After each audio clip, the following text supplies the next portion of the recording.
I'm Robert Osborne. We're in the midst of this month's visit with our TCM guest programmer, Gilbert Gottfried.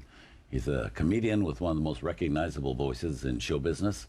Welcome again, Gilbert. Yes, and tonight I'll be presenting Ernie Goes to Camp 3. A great movie, a great movie. So glad you picked it, yes.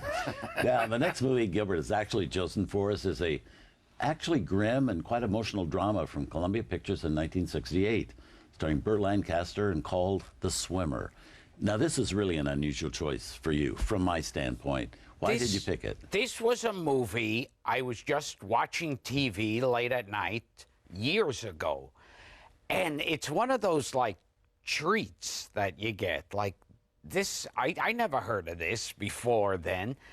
And it's one of those weird movies, those little movies that they used to make late 60s through the 70s that it seems like they forgot how to make nowadays. Right. And it would never make it to a theater nowadays. Right. It's based on a John Cheever story, and I never read the story. I'm just showing off by telling you who wrote it. And then it was adopted by Frank and Eleanor Perry for the screen. And it's about the American dream, basically, one of those movies. And Burt Lancaster plays a guy who just appears all of a sudden, and then he's looking, and he realizes that every one of his friends has a swimming pool, and he thinks that he can swim. It forms a river, all these pools, and he can literally swim home using all these pools, which already, that had me hooked. So unusual and so well done. Yeah, and it was a great score by Marvin Hamlish, who was like 24 at the time. Right. And I think this was his first movie score. Yeah.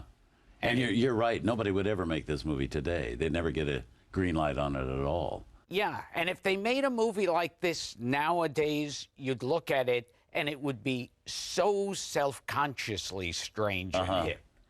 You know, now they feel like, oh, well, hey, we're in on the weirdness of it. Now, I know there were a lot of other actors that were offered this project along the line by the Perrys. I think William Holden was one. There were several others. But I think Burt Lancaster is like the perfect guy for this movie.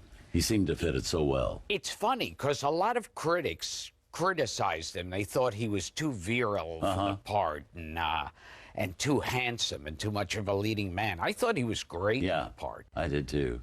Yeah. And they said there were other... Well, one critic said, you know, George C. Scott would have been better, but you'd rather look at Burt Lancaster in swim trunks. Yes, exactly. Scott. Well, he's so physical. He kind of fits that part. Yeah, well, let's have a look. You set it up very well. Here it is with the cast that also includes Janice Rule, Marge Champion, and Kim Hunter. Directed indeed by Frank Perry from 1968, The Swimmer.